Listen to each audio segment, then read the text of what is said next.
Hi there. It's Friday, February 6th. The offline network is streaming live. Google or Alphabet rather just dropped their numbers and it looks like they've had a red hot quarter. What's up? Did you look at it? Yeah, they beat all expectations. I mean, Alphabet crossed 400 billion in annual revenue for the first time. It announced, I think the headline number was 175 to 185 billion in guidance for CapEx spend for 2026. It's almost double of what they spent in 2025, 91 billion. And the Q4 numbers are, of course, like all the business lines are growing heavily, including cloud and their. People Uh, thought AI is going to impact search. Search revenue is growing. Cloud revenue is growing. Someone wanted them to come out and dance. Now they're dancing. And how? YouTube makes 60 billion a year, which is more than Netflix. So it's insane. And there was I think a chart which went viral, I think on Twitter, where they said that YouTube is the highest used social media platform across all age groups, beating even the young ones. So I think it's fascinating what they've built in this company known as Alphabet. But apparently the street is getting a little freaked out by these numbers, the CapEx spend, right? Across Alphabet and the other hyperscalers. Yeah, so Meta spending 115 to 135 billion, everything is above estimates here. And Google is 175 to 185, Amazon aiming for 200 billion. So it seems like they're playing catch up, but 500 billion is what they're spending in AI infrastructure. That's more than the GDP of countries like Poland, Belgium, or Thailand. And what are they buying with this? But one company's spending is another company's earning, so maybe we should look into that. Look, I mean, they're buying compute hardware, they're buying cooling systems, they're buying like networking equipment, all sorts of things. Now they're saying there some of them are even thinking of putting power plants right next to their data centers because at least on Earth, and I know you and Kashish and you had a chat about orbital data centers, but at least for terrestrial, like on Earth data centers, power sometimes ends up being the limiting factor.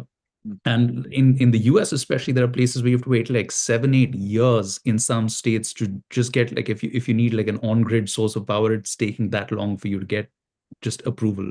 So no one has that kind of time given the pace of this AI race, shall we say. I think that's what some people call it. Talking about Elon Musk, I think I read a tweet as well which said that why the SpaceX and X merger is happening. They broke down some numbers, but basically, I mean, these are rough numbers, but just to give you a sense on what one motivation might be, just for Elon Musk to play catch up with all of these hyperscalers, what I think he might be doing is packaging X, which is XAI, into the whole SpaceX group, just so that SpaceX, what generates free cash flow from their launches and from the Starlink, around approximately 10, 11 billion. And X is burning through approximately 9.5 billion a year. So he's raised 20 recently, but he'll need a lot more firepower to match up to some of these CapEx numbers that we just mentioned. So it might be a way for him to hit the public markets with a stronger balance sheet and then eventually get into the same race. But where do you think this all goes? I mean, About all of this publicly, by the way, he was speaking with one of the Collison brothers, the Stripe founders in Dwarkesh, about like 12, 14 hours ago, and he was addressing some of this stuff. And he's calling SpaceX a hyperscaler because once you start building data centers in space, you're going to need someone's going to have to carry all of that freight. I think I remember reading somewhere that something like 10,000 tons moved from Earth to space will bring about a terawatt of power capacity online. yeah. And but that will also take God knows how many Starship launches, each of which costs like $100 million. So we're looking at something the planet has never really seen before. Um, But there's something that benefits India as well. So, because of the Trump H-1B issue, which increased the cost of applications, Google is looking to expand their India headcount. They want to double it from 14,000 currently. They're looking at big spaces in Hyderabad and Bangalore as well. So, I think it benefits India as well, some of this money. yeah. And In Gemini fact, has this CapEx 750. Gemini, just because of being integrated in the whole Google ecosystem, they have 750 million monthly actives, and they've become the preferred partner for Apple as well. So Apple is trying to diversify away from their partnership, which they announced last year with OpenAI. I can't wait for the day we finally get to use Siri for like something. Kavito. Man, why would Apple lose out on some of this? They've had some personnel changes as well. I don't know how much of this will, uh, I mean, be rectified. It's too late to play catch up, or do you think they can still play catch up? I don't know if this is the game they want to play. I mean, make no mistake. I mean, they still dominate the pieces of hardware that that they produce, and who knows? Again, maybe this is an anti-AI trade. Like there was massive sell-offs in the U.S. markets, after Anthropic put out some reports and so on and so forth, and the Apple stock, if anything, went up by 7.5%. And Um, have you looked into Waymo, the self-driving unit? the Google and Waymo have some affiliation, don't they? Yeah, I think it's some investment sort of connection. I've honestly not read into too much this, but Yeah, Waymo does get a mention in the robotaxi segment of Google's balance sheet. yeah. All right, so what's happening in India? New startup definition. Oh, yes, there's a new definition Yeah, for, there's a definition of startups. or So it maybe it's an basically, expanded definition, and now there's a carve out, I believe, for deep tech companies. yeah, they've finally recognized it. So anything, basically a deep tech startup category is created where sort of they give it a 20-year recognition versus 10-year recognition for a regular startup if you're registered with DPIT. There's a 300 crore cap turnover, and what this buys you is some relaxations in the income tax rules. So it's good because some of these companies have high R&D spending, and commercialization of their IP takes a long time. So I think they're just extending the runway for them by giving them a tax holiday for a while. That was one question I saw somewhere in a group chat where people were like, okay, what does this new definition get you? And as you said, so it gets you, some tax incentives. And I think also additional capital sources open up to you with this change in definition. The AIF route, for instance, becomes a new possibility. Yeah. And what about, I mean, you've seen the Claude ads? Oh yeah, it's Super Bowl Super Bowl. Sunday, Yeah. this Sunday. Big ad spending time. Yeah, what was the ad? Man, they're making fun of OpenAI pretty openly. The ads were, I think, tastefully done, but I think, of course, taken in bad taste by Sam Altman.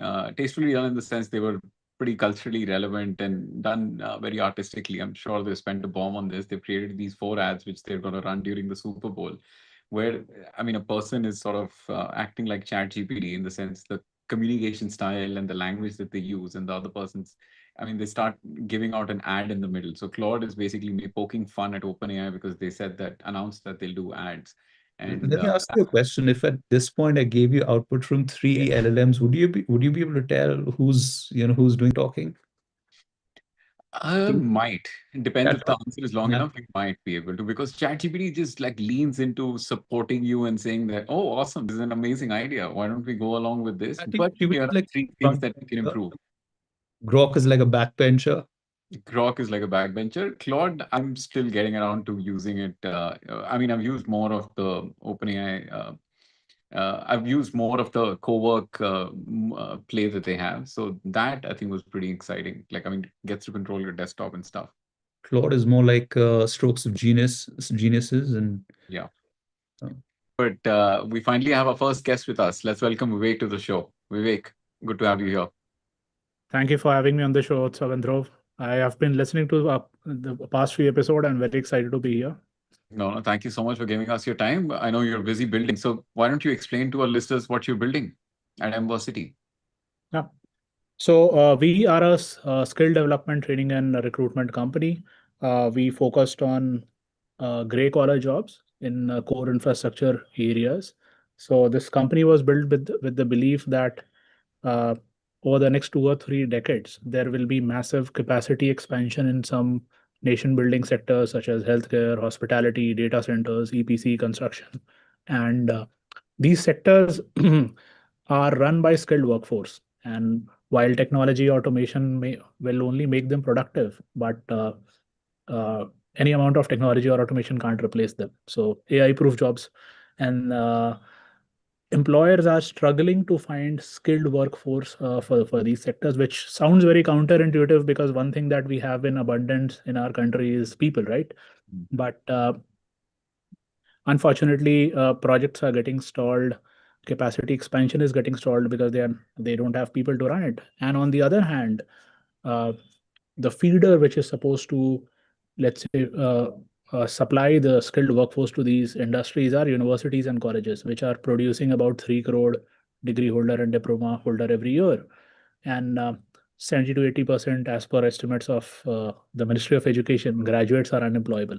So we thought that we'll act as a bridge between the higher education ecosystem and the employers, and we'll help these universities and colleges who already have the academic depth but they lack industry relevance. So we'll help them in building these bridges and making them their candidates more employable by working very closely with the industry. So that's in short what we do right now. We are creating talent for healthcare and hospitality. We are present across 23 states in the country now, with physical presence in over 60 campuses. Last year, we trained about 5,000 students.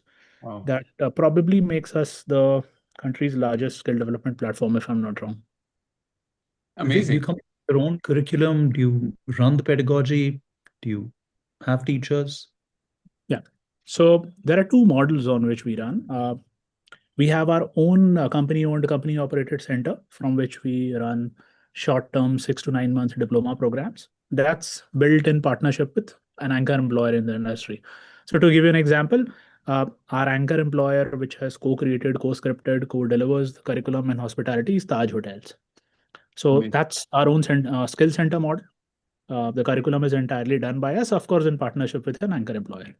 When we go to university, then the curriculum is actually a mix of what the UGC, which means the regulator, or what the universities wants to deliver to meet the degree requirement.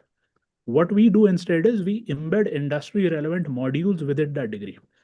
So think of let's say if there are 100 credit courses in a regular BSc degree, 30 or 40 of those theoretical courses will be replaced by industry aligned modules. And so that's how we operate. But curriculum is entirely by us. Trainer hiring, training, deployment is by us. Infrastructure upgradation is by us. For example, in order to teach a nurse on how to perform a life-saving procedure, the way it is being taught right now in school, colleges and nursing schools, is writing down the steps on a blackboard. That's not how it should be taught. It should actually be taught on a human size, high fidelity simulator. But most colleges and universities don't have the capacity to invest in an infrastructure upgradation because, for example, a typical nursing setup costs anywhere between 1 to 1.2 crore. Most colleges don't invest that kind of money. So that's where we come into play. We upgrade the infrastructure ourselves, and then we charge these universities and colleges a monthly or annual fee over 5 to 6 years. These are long-term contracts. And finally, of course, they don't have the capability to interact with employers and understand what their skill requirements are. So that's where we come in picture. And are there any job guarantees at the end of the course? Yeah, we don't do guarantee stuff. I mean, while for every candidate that we had in the academic year 2025, we had 3 offers. So the demand is much higher compared to the supply in the marketplace, if you think of it. So think of this whole skilled workforce as a talent marketplace. The demand far outweighs the supply. So we don't have to give guarantees. You have to do that when you go to, let's say, segments like data sciences, technology, or management, because everyone is pitching the FANG job story, but there are only so many FANG jobs. Or everyone is pitching a 40 lakh, 50 lakh post MBA job story, but in reality, there are only so many a number of jobs. Yeah. We don't do that. In the marketplace where we operate, there is no dearth of jobs. So I don't have to guarantee anything to the candidate to get them excited about what we're doing. And you mentioned names like Taj, Apollo, and healthcare and hospitality. Many of them have their own in-house training institutes as well, right? I believe the Taj and the Apollo ones are quite well known. So yes, to give you a perspective, their in-house talent strategies are not even able to cater 5% of their demand. So think of, if you are a hospital operator, Manipal, for example, has more than 12,000 beds and they have more than 50 hospitals. Now, these 50 hospitals are disbursed across 28 states in the country. And Manipal or Narayana, for example, has 3 nursing colleges. And they have 40 hospitals. And in this industry, geographical mobility doesn't happen. So somebody who's trained to be a technician in Hyderabad is not going to go and work in Bihar. So how do you solve for it? If you ask any employer, having their own hotel school or having their own hospitality school is not what they want to do. They are forced to do it. Not core. Yeah. And when did you start this business? And you completed one batch and the numbers look pretty promising, right? We are less than 2 years old. We started our operations in April 2024. So we'll be completing 2 years in a month's time. Wow. And in terms of outcomes, you're extremely happy and positive from the industry? Yes, so far, yes. Like I said, we had more number of job offers and less candidates who we can actually place. But yeah, we have to now actually as a platform solve it at scale. And Vivek, is the entire focus on skilling people so that they can have first-time entry-level jobs, or are you also starting to think from here on about reskilling and upskilling as well? Business wise, that doesn't make sense. I mean, it's impossible in India to make money on upskilling. It's I mean, that's not a viable model. That's not a scalable model. It's a model where very thin margins. There are no real moats. I mean, every organization has an in-house L&D team, etc. We don't want the corporate business. We want to remain a B2C business. L&D teams can't keep pace, like that capacity can't keep pace with the demand that they have. Is that because the businesses are growing too fast, or is that because even attrition is a real risk in some of these businesses? Okay. So Dhruv, you're right. There's a real need on the upskilling side as well. But see, the question comes, who pays? So think of this as a talent marketplace. Do you monetize the supply side of the marketplace, or do you monetize the demand side? Demand side is the employer, supply side is the candidate. Now, monetizing demand is incredibly hard in this market. There's a company called 𝐀𝐈. You must be aware of it. Yeah. Their annual revenue is 10,000 crore. And can you take a guess what is the multiple that they trade on? 0.25 times of their revenue. Because their EBITDA margin is 1.5%. Which basically, whenever you go to an employer and ask for any recruitment fee, L&D fee, training fee, upskilling fee, it's a very thankless job. Employers will tell you that they face a lot of issues, but when it comes to paying you from their budget, what is the L&D budget of, let's say, any employer that you can think of? It's nothing. So, I would imagine. on the other hand, if you look at the higher education side, the annual fee collected by higher education institutions, schools and colleges last year was $70 billion. So we have taken a conscious choice that I want to play in that revenue pool of training and education rather than playing in the revenue pool of recruitment, L&D, etc. So yes, there's a market, and there have been great companies built in the US and other geographies where employers want to invest in L&D. I think India is a decade away from that kind of a place. And tell us about the 30 million raise, the headline number, but what is the money being used for? Honestly, we went to the market with an ask of $18 to $20 million. So I have an answer for what will I use $20 million for. The बाकी जो 10 million है वो तो पता नहीं. We will figure out. We'll find good use of that capital. Yeah. So yeah, 2-3 things. A is, of course, we have a presence as we speak today. We have a presence across 45 campuses. We want to take it to 100, 120 in the next 2 to 3 years. So that's linear growth. Second, apart from hospitality and healthcare, we also want to add data centers, EPC, and manufacturing. These are the 3 industries that we are very kicked about. We already have started discussions with some top anchor employers. So usme initial days, content creation, etc., take some investments. And is anchor a must before you consider a category or a vertical? When I launch so let's say I create capacity for 2,000, 5,000 students, I first bring an employer who underwrites at least 30-40% of the jobs in that segment. It just makes my life easier. 2 things, 30-40% of my demand is committed. And second, Dhruv made a point about curriculum. It also ensures that my curriculum is gold standard. For example, hospitality, if my curriculum is good enough for Taj, it's good enough for anyone else in the world, Hyatt, Marriott, etc. And if the candidate comes out with a Taj stamp or a Taj approval, I don't have to worry about placing that candidate elsewhere. So yeah, so second is, of course, adding more vertical. And third is till now, we were only matchmaking India supply with India demand. We want to now work on the talent mobility front. So there's a huge dearth of, say, for example, healthcare professionals in Germany and the European nations. Their average age is 40 plus. Society like Germany and Japan, they are breaking because there are no healthcare workers, no caregivers, and they don't have the demographic dividend advantage that we have. So that's a very exciting market we want to work on. Indian hospitality is actually the gold standard for Middle East, Southeast Asia. So we want to work on those, opening those corridors as well. So basically three levers of growth. One is pure linear, more number of campuses. Second is more number of vertical. And third is matching India supply with international demand. Amazing.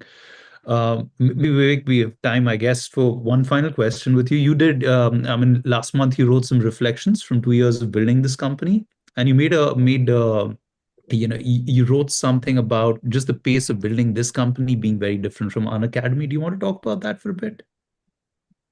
Yeah.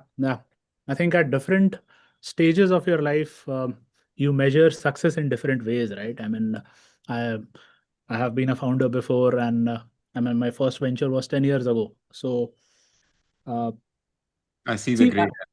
yeah. We see the great. Yeah. So see, founder also need near-term validation, right? So now what is that near-term validation? When I started the first time, that validation used to be validation from investors. Somebody coming and putting in money at a higher valuation. That used to give me a kick. And then it becomes so addictive that you keep on chasing or solving for that every 6 months. And hence you chase models where you see tremendous growth. When I was planning to build this, and of course I was planning to build this after Unacademy, a company where we in total raised about 8,000 crore. It was a tech play and it was a crazy growth. I made a conscious choice that, given the understanding that I built over my last 14-15 years in consumer internet about the Indian market, I realized that pure technology plays, while they have crazy growth, but especially in my kind of a segment, those businesses are also vulnerable. They might become very large very soon, but they're also vulnerable. And being large but vulnerable is a shitty combination. So I also wanted to build a very defensible business this time. And hence I chose this idea where the pain point is not going to get solved over the next 30 years. Just to give an example, we are going to build more hospitals in the next 12 years compared to what we built in the last 80 years, and try replacing a nurse with AI. So these were kind of a more fundamental and macro bets that we took at the center. And the second design choice was embracing that we are not going to be a pure online company. I could have done the nonsense of saying that I'll train nurses online or through AI or this or that, and it would have, looked fancy. But we realized that real outcomes or meaningful outcomes can only be delivered once I go the hard way. My end-to stakeholders are employers and candidates. The hard way to build about this business was to have a physical infrastructure as well, apart from the digital infrastructure. So we realized it doesn't matter how we are going to be perceived. Let's do it the right way. It means that we'll probably grow a bit slowly than a pure consumer platform, so to say, or a pure tech platform. But we ended up building a business which is highly defensible, which is meaningful for my stakeholders, which won't vanish or evaporate overnight, and which also generate cash. So of the 40 centers that we have right now, 26 are more than a year old, and those centers actually generated cash for me this year. And no accounting jugglery. Including all the cost, all allocations, they are actually generating cash. So that was what I reflected upon. I want to get one final gem out of you, Vivek. In terms of future edtech or education company founders who are listening into this show, how did you go about identifying this white space? Like, what was the process like? Or was it just serendipity? It was both. So after the last wave of COVID, of course, all tech companies struggled to grow back to the revenue that we once commanded during the peak of COVID. And my primary learning in that period was that the businesses of schools and colleges did not shrink. Only the supplementary education business shrinked. So say, for example, Byju did not build inside schools. They built in K-12, but they built outside schools, which is supplementary. So what happens is that if the day your kid stops using that Byju tablet, you won't renew it. But if your kid is not doing well in school, you won't pull out the kid out of school. So like discretionary spending, but in Yeah, education. exactly. Similarly, in education, yeah, no matter how much we say that MBA is dead or colleges are dead, I mean that's not the reality. I mean, so we saw that our revenue got shrinked the moment offline came back, but even COVID did not impact the revenue of, I would say, let's say mandatory product. So the way I used to define it, school and colleges are regulatory product. Everything else is daycare. So my one advice to edtech founders would be don't build a daycare product. That's not a defensible business. The second thing was serendipity. Of course, we used to run the largest government test prep vertical in an academy. And there was this exam called Railway Group RRB exam. So my team came and said, hey, Vivek, 3 crore people are going to write this exam. And so I inquired, what is this exam about? I found out that it is for, blue collar jobs in railway, and that too not full time, probably somewhere contractual.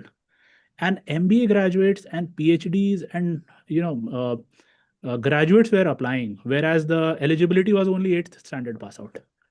Then I came across a similar article where Haryana government had posted a sweeper job opening and graduates and PhDs were applying.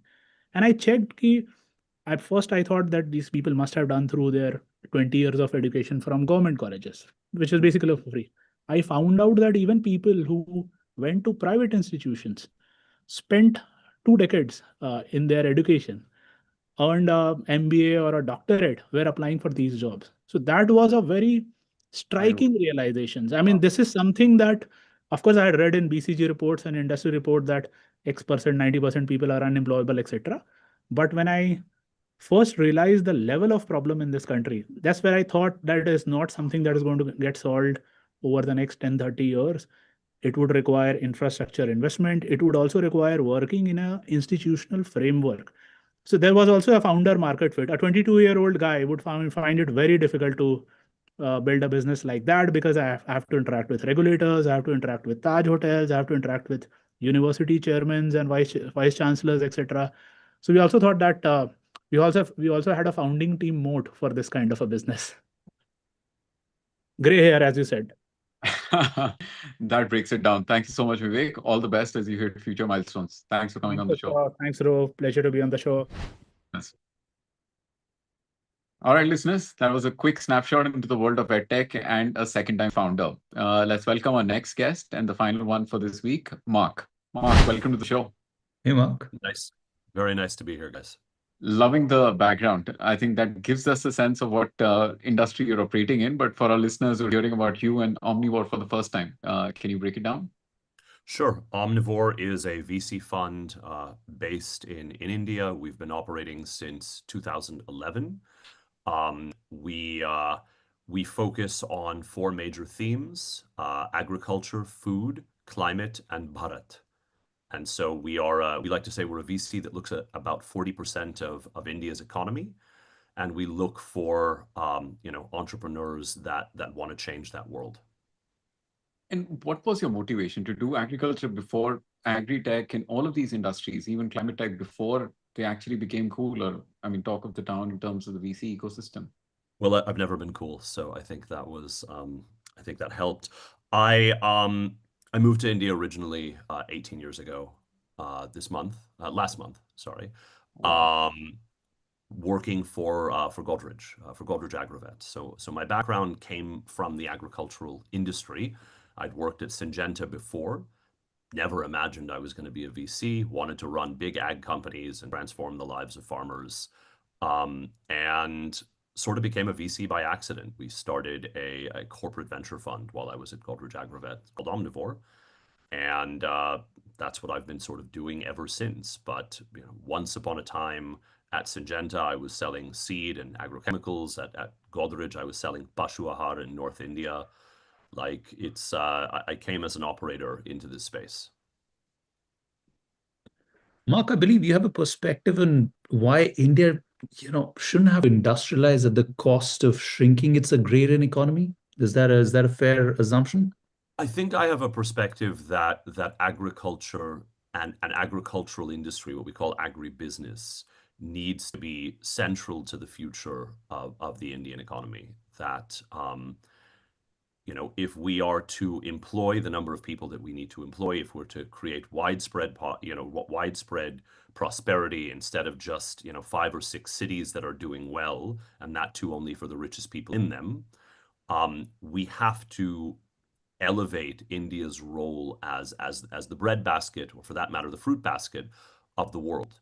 And there are examples of this, right? If we look at Brazil, right? Brazil is a fairly modern, fast-growing economy where agriculture remains a huge pillar of that economy. Agriculture is a pillar of the Indian economy, and represents about 20% of GDP. It's actually much more if you take everything that's linked to it, the logistics and the banking, the food processing, the textile industries. Without cotton wouldn't exist. But my belief is that India needs to look at modernizing its agriculture and building great agribusinesses, and understanding that it's always going to be part of the Indian economy, and it can be made a much faster growing and productive engine of the Indian economy.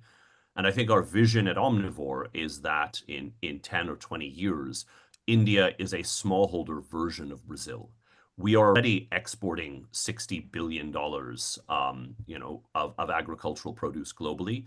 That could be 100 billion, 150 billion. And it just takes unlocking the potential of this sector to realize that and transform the lives of 100 million, right, 10 crore farmers and their families.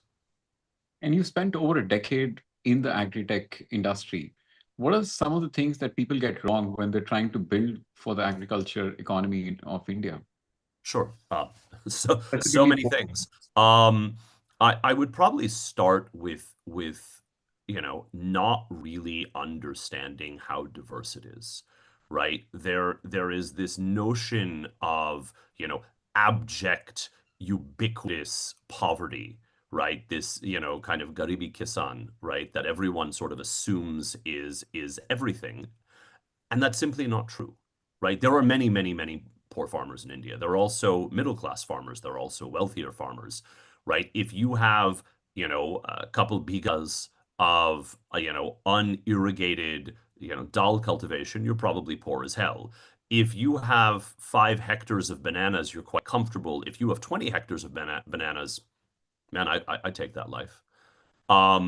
There is incredible diversity to agriculture, both in terms of land holdings, in terms of what is being cropped, in terms of irrigated versus unirrigated. And so I think a lot of people fail to understand that diversity and fail to see the profit pools that exist in Indian agriculture. Yes, rice and wheat, not a great profit pool. You basically are engaged in a sarkari cultivation scheme of supplying the Food Corporation of India. But if you're growing horticulture, right, especially fruits, if you're engaged in dairy, in poultry, in aquaculture, right, in sericulture, these are value chains that have profit pools, and there are opportunities to drive profits in those spaces. And so I think that's probably the first thing, but that's also very much linked to how we invest in Omnivore. One of the things we learned in our first few years was if a founder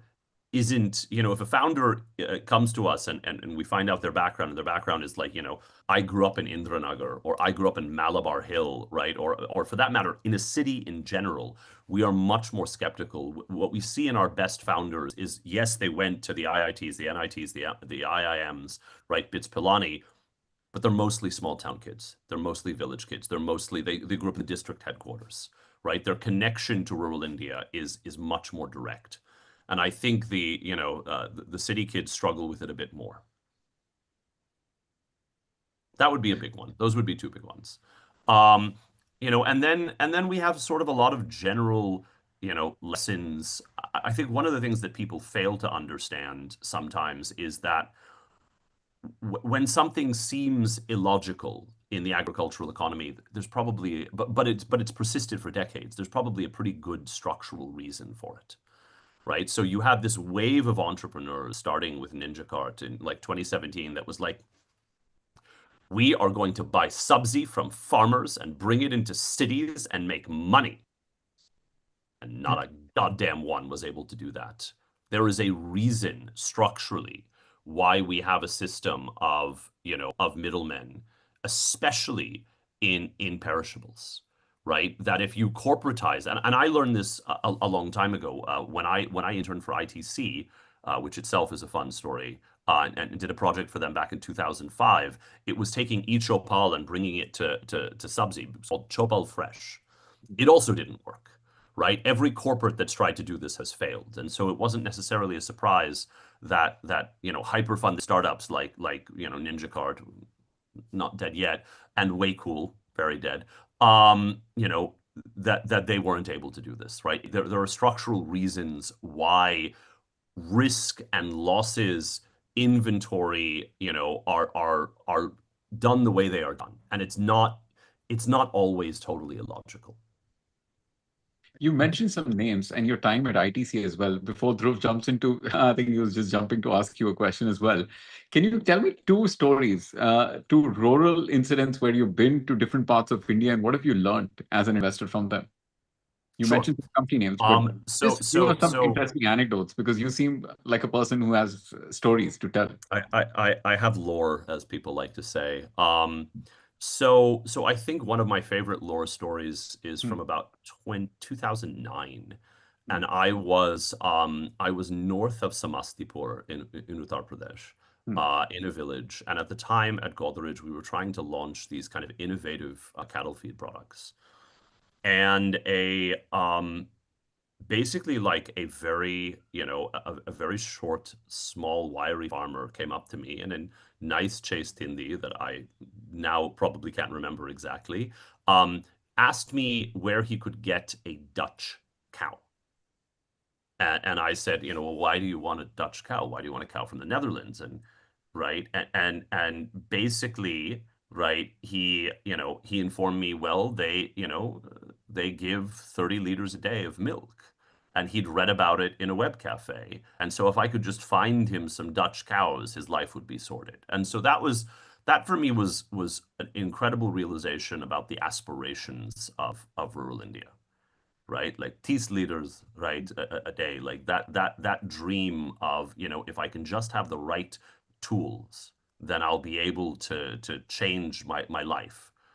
I think that was a pretty cool moment for me. It was also one of those things like, this is not mobile internet. This guy was learning about this sitting in a web cafe in Western UP, right? Like the idea that in 2009 that someone, and this man was not young, he must have been in his like 40s or 50s, that ambition was there. I think that was tremendously surprising.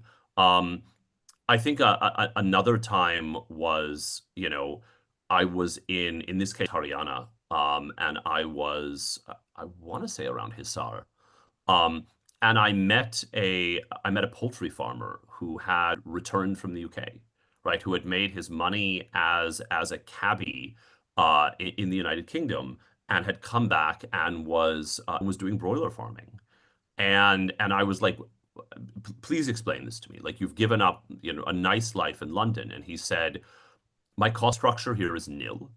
Everything is profit. Agriculture isn't taxed.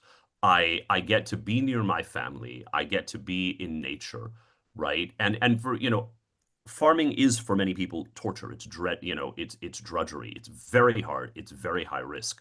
But it was kind of a reminder that why people love the industry as well, right? And this guy was minting money growing broilers, right, which is basically meat birds that he was then selling into, I mean, in Haryana, probably Chowless Chicken, if you guys know that place, the chain of North Indian chicken joints that have been around forever.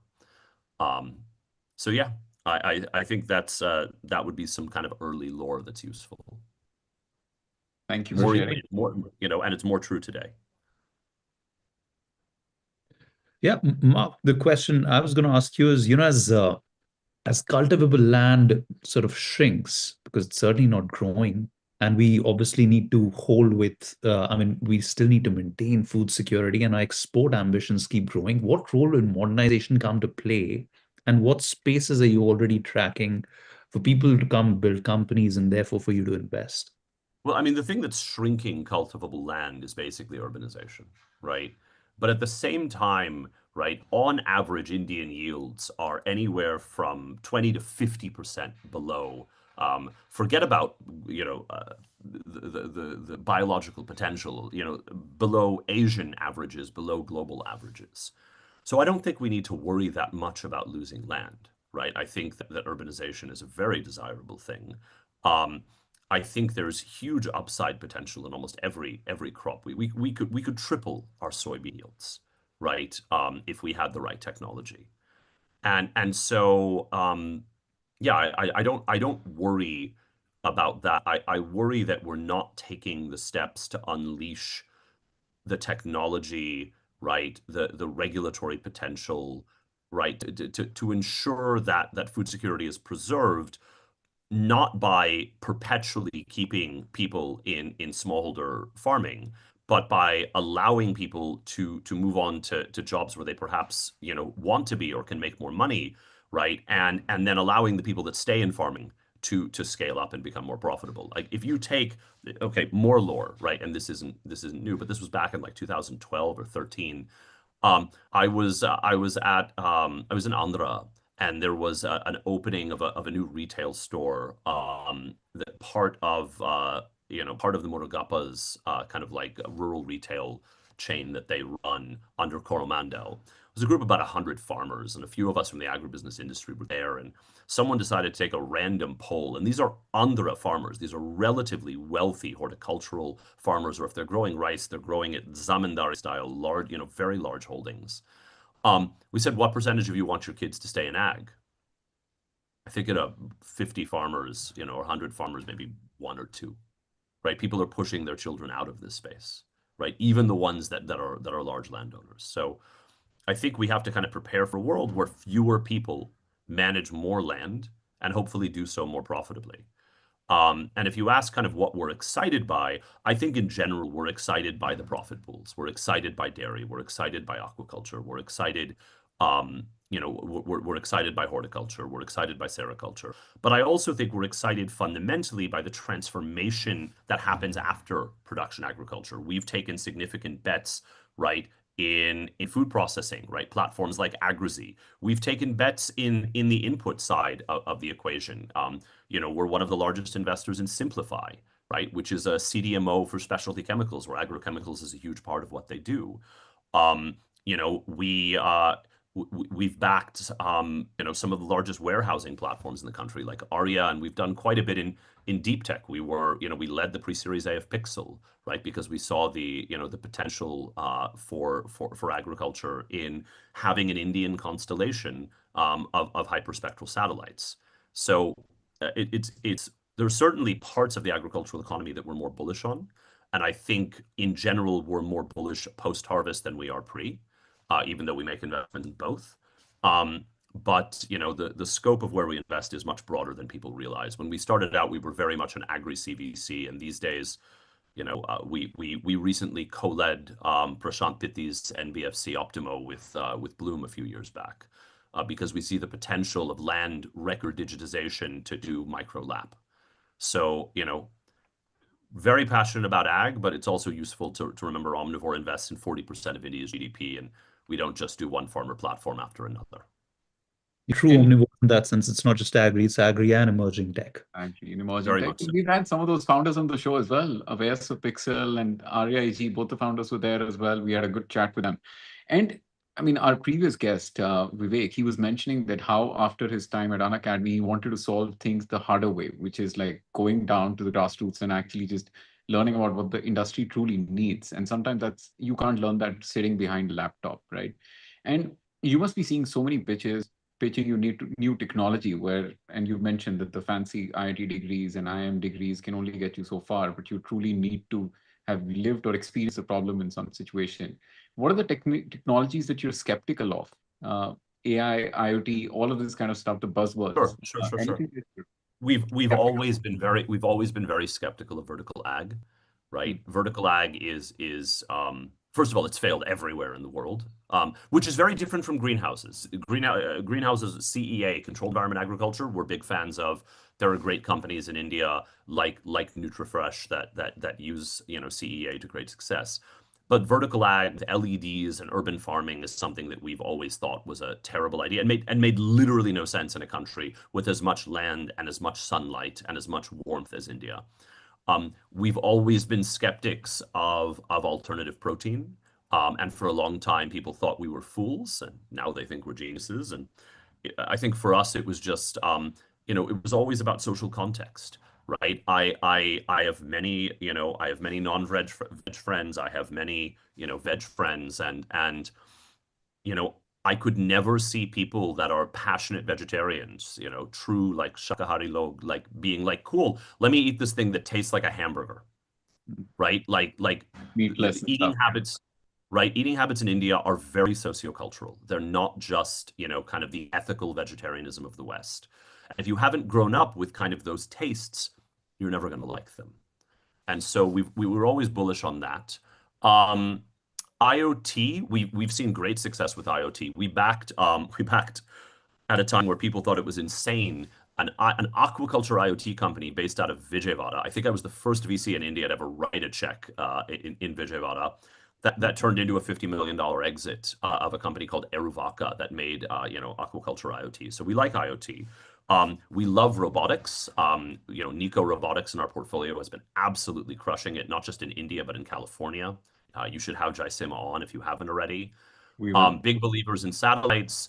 I think we've done some embedded AI bets, but we haven't taken a pure AI bet, though we're evaluating some companies right now that are working on AI solutions for climate and for ag. I think we'll wind up doing something in that space. We just haven't quite. Mark, I wonder if you can tell us about some institutions that you really admire that promote innovation in agriculture and the agricultural trade. Sure. I mean, look, there are obviously some great agricultural universities in India. TNAU, the Tamil Nadu Agricultural University, is world-class. IRI in Delhi, which is probably the preeminent agricultural postgraduate university, in the country. I would say GB Pant. We've backed a lot of GB Pant alumni like Madhur from Varaha. Those would be a few. I think the ICAR, which is the kind of the research institution of the country that has many, many branches. There are some incredible there's incredible institutes within the ICAR. I would also point to, we're one of the earliest life science investors in the country, and we have so much love for Taslim and company at 𝐀𝐈 in Bangalore. We think that's and many of our portfolio companies are based at 𝐀𝐈, like Loopworm, for example. So yeah, there's obviously a lot of stuff that isn't as useful, right? Agriculture being a space that probably has a bit too much government, but there are some real gems out there.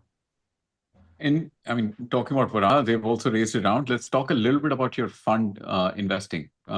What are the fund sizes? What fund number are you on? How much have you raised? What's the market cap of the companies that you backed? You've had, I mean, an IPO as well. Captain Fresh, Arya. That is not mine, and that did not IPO. So I'll correct you on both of those points.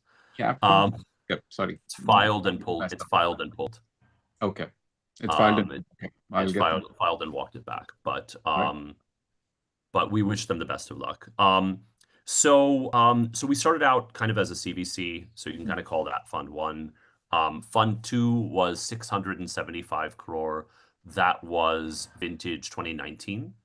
And then the most recent fund is actually 1,800 crore, which reflects a bit of a change in strategy, which is we're no longer really a seed check writer. And I think a lot of people don't know that, that in general, we've been focusing on the Series A for the last few years. And you see that where, when we're investing.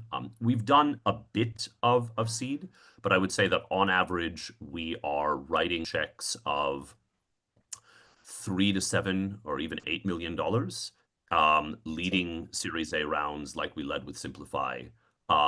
And that's the role that we're playing. We came to the conclusion in 2022 that even as markets repriced, that the real gap in our space in India was at the Series A and in select Series Bs, and that we would play that role rather than I think relatively speaking, the seed stage is overcapitalized in India, or maybe it's adequately capitalized, but certainly the Series A and beyond is undercapitalized. And so we decided to make the jump from seed to focusing on the Series A, and have been operating that way, 2023 onwards. And who have been good follow-on investors for you and the companies that you backed? We love working with Excel. That's been tremendous. We love Temasek and Sofina. And have had very, very good experiences with them. Yeah, plenty of folks. But I would say those are a few that come to mind. All right, Dhruv, anything to close us out with? Mark, I mean, maybe two things. One, you said Nico Robotics. We'd love to have more recommendations from you of founders that we should have on. And two, for any aspiring agri-tech investor, what would you advise them? Sure. So I would highly recommend you speak to Jaisimha. It's just such a great Indian deep tech story. Forget about an agri story, right? You've got a Carnegie Mellon alum, right, who works on Wall Street as a quant, moves back to India, starts building robots, struggles for years, and now is just crushing it, not just in India, but like in the United States. So I definitely think you should have Jay on your show. What advice? I guess the advice that I would say is it really depends on what playbook you're playing. At Omnivore, we generally believe there's sort of 4 playbooks of building in our space. So one is what we call digital value chains. That's the the 𝐷𝐻𝐻s of the world, or outside of our portfolio, Captain Fresh. Right? Those are basically, how do you make a marketplace, a platform work? How do you make the unit economics work?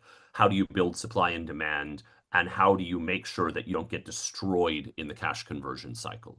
Right? So that's one set. Then the second set is emerging technologies. That's, deep tech, material science, life sciences. And there, I think the biggest lesson for an Indian startup is, by all means, build in India, but sell globally. Do not only sell in India, right? You can use India to reach that creamy layer, right, of the market. But then if you really want to validate your tech, and you really want to be valued the right way, you should sell as globally as possible. That's what we did at Iruvaka, that we exited out of. Their best market for sales in the world was Ecuador, which surprised me. Like, make it in Vijayawada, sell it in Ecuador, make a bunch of money. So emerging technologies, we think the critical lesson is really about selling abroad. We also do quite a bit of farm to consumer brands. We were first chatting to Farmly, which is doing incredibly well in the dry fruits and makhana space. You should chat with those guys. We've more recently been backing Sid's Farm, which is in Andhra, and then which in Hyderabad and Bangalore, and I guess coming into Pune soon, doing incredibly well in premium dairy. And so the playbook for any of that's much more of the disruptive FMCG brand playbook.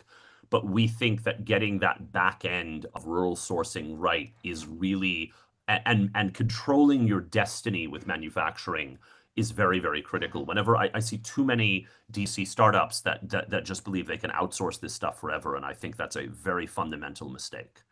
And then finally, we do, inclusive and rural fintech, where Arya is perhaps the, one of the best examples, Optimo more recently, right? And of course, there's, the fintech game is very, very different, but we are big believers in get that NBFC license from, as early as possible. That the days of sort of lean fintech are over, and lending money in India is a profitable business. It has been for 3,000 years. And so that it's very, very important that you do that in a good regulated way from the get-go, rather than, fucking around at the edges and getting slapped by the RBI at some point. There's some new NBFC rules, I think, which just got announced today, that if you're doing a vehicle which is less than 1,000 crores, but not exposing it to the public, then you don't need to register as an NBFC, even if your financial activity is over 50%. I was not aware of that. I'm going to go look that up right now.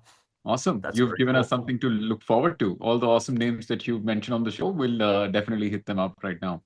Thank you so much, Mark. Have a wonderful weekend, and appreciate you giving us the time today. Have a great weekend, guys. Thanks for having me here. See ya. Bye. All right, listeners. Today we've had 2 awesome guests, and we'll see you on Monday, bright and not early, but bright in the evening. See you. Bye-bye.